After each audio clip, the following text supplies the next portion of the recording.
20 minutes of terrifying Bigfoot encounters in Texas.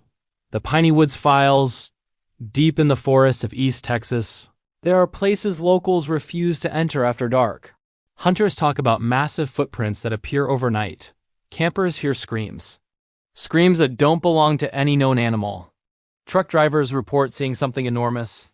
Most people laugh at the idea of Bigfoot until they see it themselves. Tonight, you're going to hear 3 terrifying Texas encounters. Stories pass between hunters, oil field workers, and families. Families who still refuse to talk about what happened in the woods, and according to them, something huge is still out there.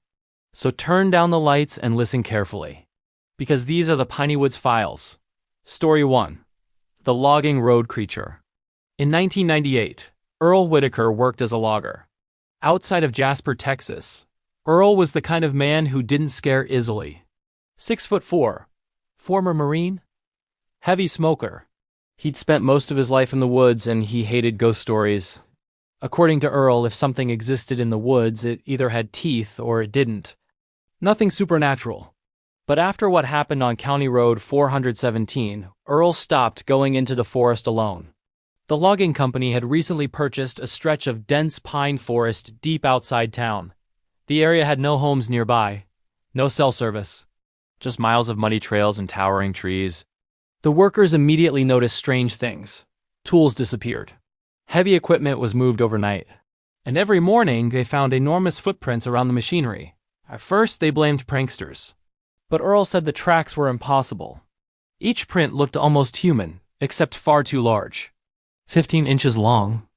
Deep enough in the mud to suggest something incredibly heavy made them. One evening, Earl stayed late repairing a damaged skidder while the rest of the crew headed home. The sun disappeared quickly beneath the pine canopy. By 8 p.m., the woods were almost black. That's when he heard the first knock. Thunk. Earl froze. Another knock answered from deeper in the woods. Thunk. Thunk. He grabbed his flashlight. At first, he assumed another logger had returned, but then he noticed something strange. The forest had gone completely silent. No insects, no frogs, nothing. Then came the smell. Rotting garbage mixed with wet dog and sulfur. Earl turned slowly toward the tree line, and that's when he saw it. 2 eyes reflecting in the darkness, low at first, then rising higher and higher, until whatever owned them stood nearly 8 feet tall. Earl said the creature stepped from behind a pine tree without making a sound, covered in dark reddish hair, massive shoulders, long arms hanging below its knees. Its face looked almost human, except flatter, wider, wrong somehow. The creature stared directly at him, not curious, not afraid. Angry, Earl backed toward his truck. The thing took 1 step forward, and Earl heard something he would never forget. It growled, not like a bear, not like any animal. It sounded almost human, like a person trying to imitate an animal. Earl jumped into the truck and slammed the door. The creature suddenly charged. Branches exploded around it. Earl turned the key. The engine stalled. Outside, the thing hit the side of the truck so hard the entire vehicle rocked sideways. Earl screamed and tried the ignition again. The headlights flashed on, and for one horrifying second he saw the creature clearly. Its eyes looked intelligent, focused, almost hateful. The engine finally roared alive. Earl slammed the gas pedal and fishtailed down the muddy logging road. But when he looked in the mirror, the creature was still chasing the truck, running on 2 legs, keeping pace. Earl estimated it followed him nearly half a mile before vanishing into the trees. The next morning, the crew found deep dents in the side of Earl's truck, and handprints in the mud bigger than dinner plates. Earl quit logging 2 weeks later. But before he left, he told the crew one final thing. He said the creature wasn't an animal, because when it looked at him, it looked like it understood exactly what fear was. Story 2. The Oil Field Screams. West Texas. A crew of oil workers operated a remote drilling site. Nearly 40 miles from the nearest town. The area was barren. Flat dirt roads, mesquite brush, rusted pump jacks. At night, the desert became pitch black. The crew worked 12-hour overnight shifts. And that's when the scream started. At first, they thought it was coyotes. But the sounds became impossible to explain. Long, drawn-out shrieks echoing across the oil fields. Sometimes close. Sometimes far away, always after midnight. One worker named Miguel refused to leave the trailer after hearing the screams outside his window. He claimed something circled the camp every night. Heavy footsteps crunching slowly through the dirt. Then, one night, the generator shut off. The entire site went black.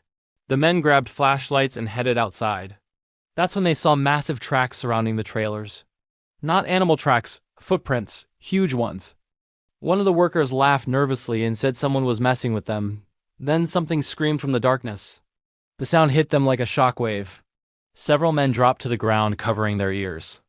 Miguel pointed his flashlight toward a nearby pump jack, and the beam landed on something standing beside it, tall, hair-covered, at least 7 feet high. The creature moved behind the machinery impossibly fast. The men ran back toward the trailers, but one worker named Darren stopped suddenly. He stared toward the edge of camp, then whispered, "There's more than one." Several glowing eyes stared back from the darkness. The workers locked themselves inside until sunrise. The company dismissed the story as stress and exhaustion. But 3 nights later, Darren disappeared. His boots were found nearly a quarter mile from camp. His flashlight had been crushed. And surrounding the area were dozens of giant footprints. Search teams never found him. Officially, Darren was listed as missing after wandering into the desert. But the remaining workers quit the site within days. One of them later claimed he saw something standing outside his motel window before leaving town. Watching him, waiting. Story 3. The Campfire Visitor. In the piney woods near the Big Thicket National Preserve, a family went camping during the summer of 2015. Mark and Jenna Collins brought their 2 sons for a weekend trip away from the city. The first day was peaceful. Fishing, cooking hot dogs, telling stories around the fire. But their youngest son, Tyler, kept insisting someone was watching them from the woods. Mark laughed it off, until that night. Around 2 a.m., Jenna woke to the sound of footsteps. Outside the tent. Slow, heavy, crunch, crunch, crunch. She assumed it was another camper. Then the footsteps circled the tent once, twice, 3 times. Mark unzipped the tent slightly and looked outside. What he saw made his blood run cold. A massive silhouette stood near the fire pit. At least 8 feet tall, broad shoulders, long arms. The thing stared directly at the tent. Mark whispered for everyone to stay quiet. Then the creature took 1 step closer. The firelight illuminated part of its face. Dark eyes, wet black hair, and scars running across its chest. Tyler started crying. The creature suddenly let out a deafening roar that shook the trees. Mark grabbed a flashlight and pointed it outside. The creature vanished instantly into the darkness. But the nightmare wasn't over. For the next hour, rocks slammed into the campsite from the woods, huge rocks. Too large for a normal person to throw that far. Then came the tree knocks. Thunk. Answering from different directions. The family realized they were surrounded. Mark started the truck while Jenna grabbed the children. As they drove away, Tyler looked through the back window and saw 3 massive figures standing at the edge of the forest, watching silently. The Collins family never camped again. Years later, Tyler still refuses to sleep without lights on, because he says one thing still haunts him. As the truck pulled away, one of the creatures smiled. Texas is huge. Millions of acres of forests, swamps, deserts, and mountains remain unexplored. And maybe that's why stories like these never die. Because sometimes hunters find tracks with no explanation. Campers hear screams in the dark, and people vanish without a trace. Maybe Bigfoot is just a legend. Or maybe something has been hiding in the Texas wilderness for centuries, watching, waiting, and avoiding us, until we wander too far into its territory.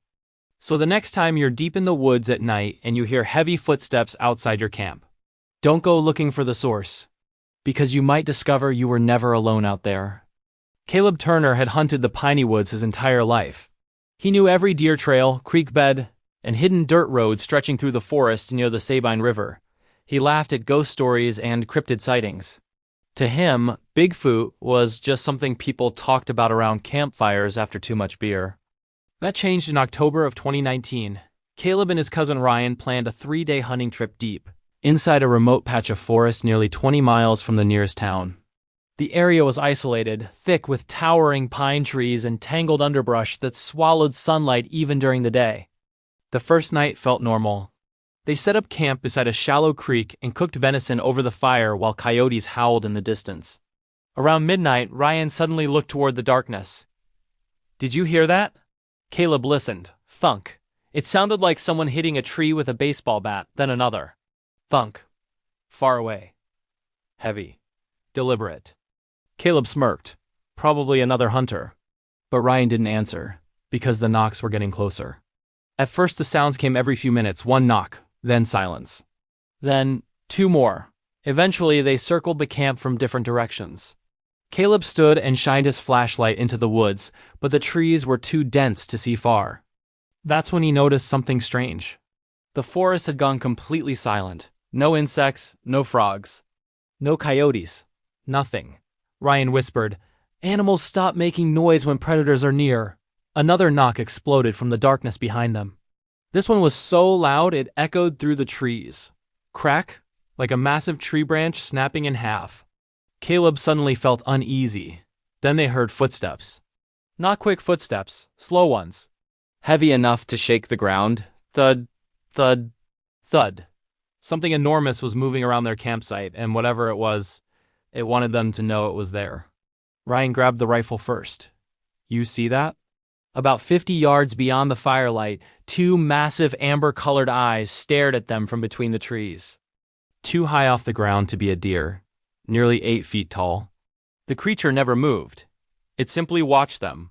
Caleb yelled, "Hey!" The eyes disappeared instantly. Then came a horrifying scream from deep in the woods. Not a cougar, not a coyote. This sounded almost human, but wrong.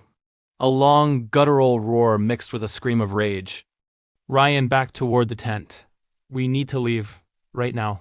But Caleb's truck sat parked nearly a quarter mile down an overgrown logging trail. And the screams were coming from that direction. At sunrise, the fear from the night before almost felt ridiculous. Almost. Until they found the footprints. Huge tracks pressed deep into the muddy creek bank beside camp. Each print measured nearly 17 inches long, human-shaped, but impossibly large. Ryan stared silently while Caleb crouched beside them. There were no shoe patterns, no claw marks. Just massive bare footprints leading into the trees. Then Caleb noticed another detail that made his stomach drop. The footprints circled their tent repeatedly during the night. Whatever made them had walked around them for hours, watching, listening, waiting. Ryan wanted to leave immediately. Caleb agreed, but something else had other plans. When Caleb reached into his jacket pocket for the truck keys, they were gone. He searched the campsite frantically. Nothing. Ryan accused him of dropping them during the night, but Caleb knew exactly where he'd placed them before sleeping. Inside the tent pocket beside his head. Then Ryan froze. Hear that? Branches cracked in the distance. Something was moving through the woods again, and it sounded huge. The movement circled them slowly, staying hidden behind the thick trees. Caleb shouted into the forest. No response. Then a rock the size of a softball flew from the trees and slammed into a cooler beside the fire. Ryan jumped backward, another rock crashed nearby. Then another. Something was throwing them hard and getting closer. The men grabbed their gear and ran toward the logging road. The entire forest erupted around them.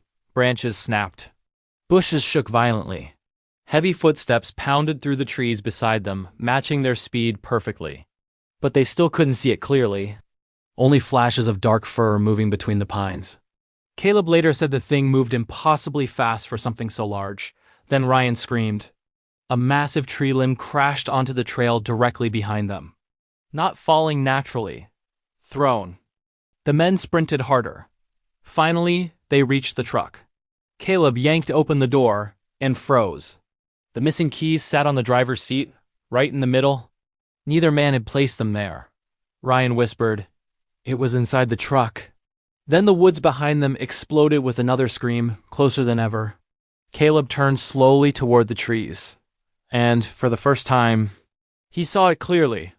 The creature stood partially behind a pine tree roughly 30 yards away. At least 8 feet tall, broad shoulders. Dark brown hair covering its entire body. Its arms hung unnaturally long, almost to its knees, but the face haunted Caleb most. It looked almost human. Deep-set eyes, flat nose. And an expression that seemed intelligent. Not animalistic. Aware. The creature stared directly at him. Then it took one slow step forward. Ryan fired a warning shot into the air. The creature didn't flinch. Instead, it released a low growl so deep Caleb felt it vibrating in his chest. Then it slammed both fists against a tree trunk. Boom. The entire tree shook violently. That's when they jumped into the truck and sped down the logging road. But the nightmare wasn't over.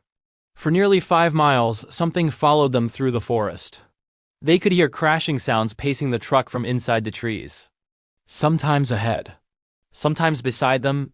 Impossible. Nothing that size should move that fast. Then Caleb looked in the side mirror. A massive figure sprinted across the road behind them before disappearing back into the woods. Ryan kept repeating, "Don't stop, don't stop."